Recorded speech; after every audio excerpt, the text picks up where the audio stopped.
بات سمجھ میں آتی ہے؟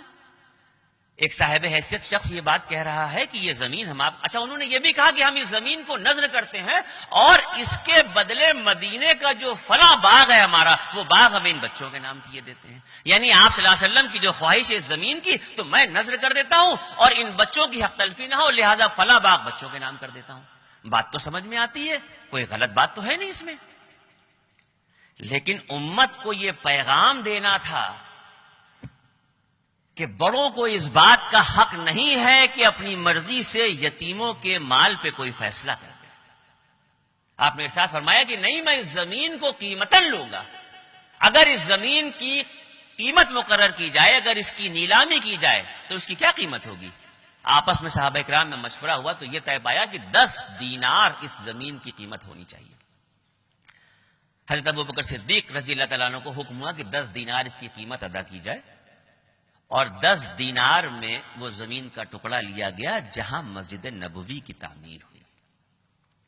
آپ صلی اللہ علیہ وسلم نے ارشاد فرمایا کہ کسی اور کی طرف نہ دیکھو، اپنے بازو پہ بھروسہ کرو، آؤ ہم خود مل کے اس مسجد کی تعمیر کرتے ہیں.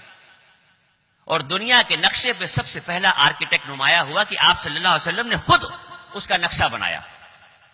حضرت ام سلمہ کی روایت ہے کہ میں نے اپنی آنکھوں سے دیکھا کہ اللہ کے نبی کے شانوں پہ درخت کے موٹے موٹے تنے ہوتے تھے، بڑے بڑے پتھر آپ صلی اللہ علیہ وسلم خود اپنے کندھوں پہ اٹھا رہے تھے. آپ کا دامن، آپ کے کرتے کے دامن میں مٹی بھری ہوتی تھی. ہوتا تو یہ ہے کہ اگر کوئی سرمایہ دار کسی پروگرام کو بنائے تو اس کے چاہنے والے اسے کام نہیں کرنے دیتے، اور وہ بھی یہ سوچتا ہے کہ میں نے تو حکم دے دیا، اب تو یہ سب ہیں کام کرنے والے. لیکن آپ نے فرمایا کہ یہ مساوات کے خلاف ہے، ہم اور تم برابر ہیں، ہم مل کے برابر سے کام کریں گے.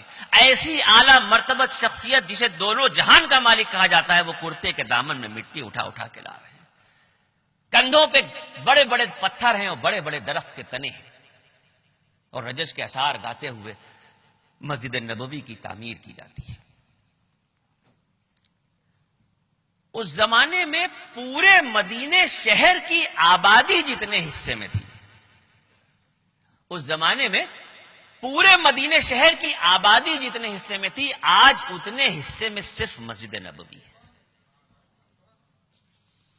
اسی لیے میں آپ لوگوں سے یہ گزارش کرتا ہوں کہ جب آپ مدینے پاک پہنچ جائیں، اپنے کمرے پہ پہنچ جائیں، غسل کر کے، نہا کے، صاف کپڑے پہن کے، نئے ہوں تو اچھا ہے ورنہ صاف ہوں، خوشبو لگا کے جب آپ اپنے کمرے سے مسجد نبوی کی طرف چلیں، ادب اور احترام لازم ہے.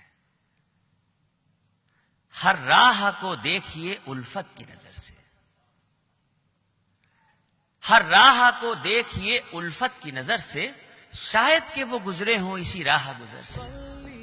جگہ پر آج آپ کی قسمت آپ کو لے آئی ہے کہ جہاں دیدار عام تھا ان کا ایک زمانہ تھا. آج بے بسی کے عالم میں امت مسلمہ کی نگاہیں جس چہرہ مبارک کو ڈھونڈتی ہیں، ایک زمانہ تھا کہ دیدار عام تھا. مسجد نبوی کی جب تعمیر کی ہے آپ نے، اس وقت تک تو چونکہ اندازے سے نماز کا وقت جبریل علیہ السلام نے بتایا تھا، تو جب وقت ہوتا تھا تو نمازیں لوگ پڑھنے لگتے تھے. لیکن اب جب مدینے پہنچنے کے بعد مسجد کی تعمیر کی اور مسجد سے ملے ہوئے 2 حجرے آپ نے اپنے قیام کے لیے بنائے، یہ طے ہو گیا کہ اب یہیں آپ تشریف فرما ہوں گے. تو پھر سوال یہ پیدا ہوا کہ لوگوں کو نماز کے لیے کیسے بلایا جائے. آج مسلم علاقوں میں جب 5 وقت کی نماز کا وقت ہوتا ہے تو تقریباً ہر گھر میں الگ الگ کئی مسجدوں کی آواز کانوں میں سنائی دیتی ہے. لیکن ہم اتنے بے پرواہ ہو چکے ہیں کہ ہم ایک کان سے اذان کی آواز سن کے دوسرے کان سے نکال دیتے ہیں. تاریخ اسلام کا وہ لمحہ یاد کیجیے کہ جب مسجد نبوی کی تعمیر کے بعد سوال یہ ہوا کہ مسلمانوں کو نماز کے لیے کیسے بلایا جائے.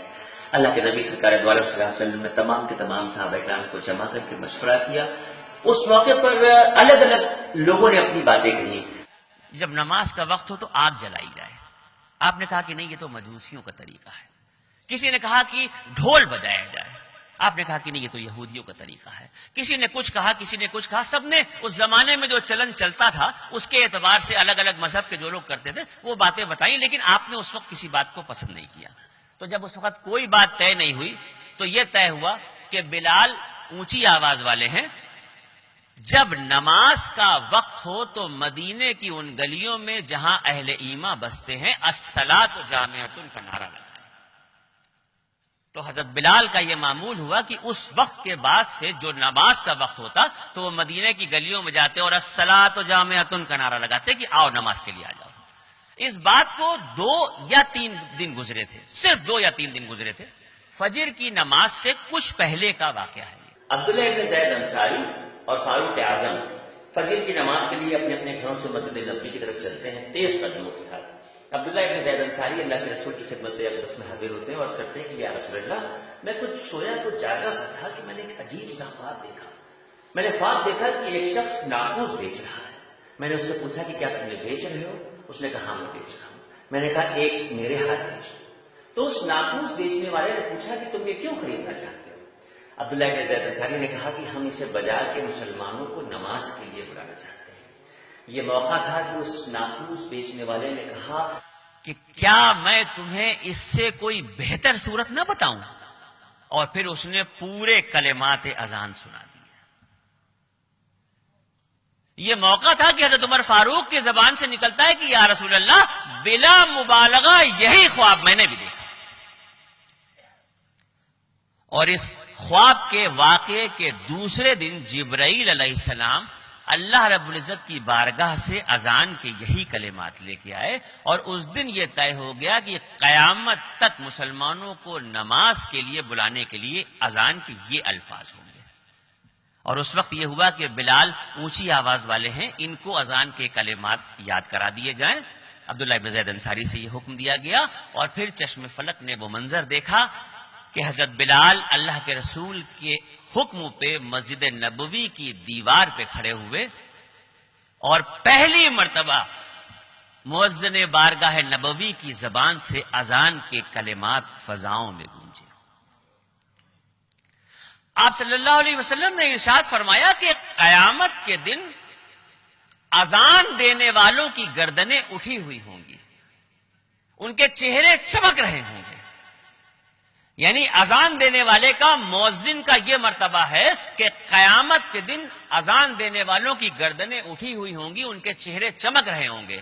اور ہماری بد نصیبی یہ ہے کہ 1400 اور 1500 روپے میں ہم مؤذن کی تنخواہ پہ اس کو رکھتے ہیں، اور اس میں یہ رہتا ہے کہ مسجد کی صفائی بھی تمہیں کو کرنی ہے۔ ضمیر کو جھنجھوڑنے والی بات یا نہیں ہے؟ جس کے مرتبے کی انتہا یہ ہے کہ قیامت کے دن وہ ہم میں سب سے الگ دکھ رہا ہوگا، اس کی گردنیں اٹھی ہوئی ہوں گی، چہرے چمک رہے ہوں گے، دور سے لوگ پہچان لیں گے کہ ارے یہ اذان دینے والے آ رہے ہیں، مؤذن آ رہے ہیں۔ وہ 1400 اور 1500 روپے کی تنخواہ پہ مسجدوں میں کام کر رہے ہیں، اور اگر صفائی پراپر نہ کریں تو امام صاحب کی یا متولی صاحب کی ڈانٹ سنتے ہیں کہ اگلے مہینے سے ہٹا دیے جاؤ گے۔ ہم صرف آج برائی میں حسکا کرتے ہیں، اس وقت اچھائی میں حسکا ہوتا تھا۔ جب آپ صلی اللہ علیہ وسلم نے یہ عظمت اور فضیلت بتائی کہ اذان دینے والوں کا یہ مرتبہ ہوگا، تو کئی صحابیوں نے ہاتھ جوڑ کے عرض کیا کہ یا رسول اللہ، یہ تو ہمارے ساتھ حق تلفی ہو رہی ہے۔ حضرت بلال کی قسمت میں یہ آیا کہ وہ زندگی میں اذان دیں گے اور ہم اذان سے محروم رہیں گے۔ تو اس وقت آپ نے ارشاد فرمایا کہ اذان کے الفاظ جب تمہارے کانوں میں سنائی دیں، یعنی مؤذن کی زبان سے اللہ اکبر کی صدا بلند ہوئی، تو جب مؤذن کے الفاظ مکمل ہو جائیں تو سننے والے اس کو دہراتے جائیں۔ جب سننے والے دہراتے جائیں گے تو وہ بھی اسی ثواب کے مستحق ہوں گے۔ اتنی آسانی سے اعمال کی کمائی، کسی چیز کی کمائی دنیا میں کہیں نہیں ہو سکتی۔ یہاں فری میں سب کچھ دیا جا رہا ہے۔ اللہ پاک بہانے ڈھونڈ رہے ہیں کہ تم کچھ تو ایسا کر دو کہ مجھے بخشنے کے لیے، مغفرت کے لیے کوئی ذریعہ مل جائے۔ بھئی یہ بھی تو ترتیب بن سکتی تھی کہ ایک دن یہ اذان دیں گے، ایک دن یہ دیں گے، ایک دن یہ دیں گے۔ سارے صحابی اللہ کو عزیز تھے، اللہ کے رسول کو عزیز تھے، لیکن آپ نے امت کے لیے کر دیا۔ آپ نے فرمایا کہ جب مؤذن کی آواز تمہارے کان میں آئے تو مؤذن کے الفاظوں کو تم دہراؤ، اور جب اشہد ان محمد رسول اللہ ہے تو صلی اللہ علیہ وسلم کو۔ اذان اس طرح سے شروع ہوئی، اور اس اذان کی شروعات کے 10 یا 12 دن کے بعد تاریخ میں ایک چیز کا اضافہ اور ہونا تھا۔ حضرت بلال کا معمول یہ تھا کہ وہ فجر کی نماز کے بعد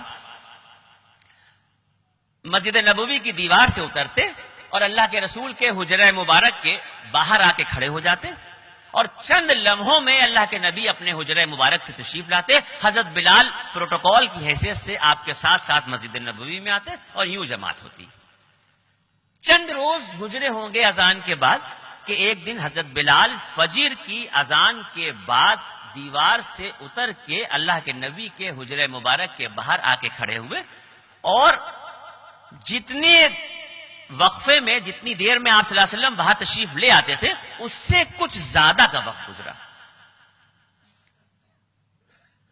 حضرت بلال کے دل میں اچانک یہ خیال آیا کہ ایسا تو نہیں ہے کہ تمام مشکلوں پریشانیوں سے جو ذہنی تناؤ رہتا ہے, جو الجھن رہتی ہے, تو ایسا تو نہیں ہے کہ اللہ کے نبی آرام فرما رہے ہیں, ابھی نیند نہ کھلی ہو اور نماز قضا ہو جائے.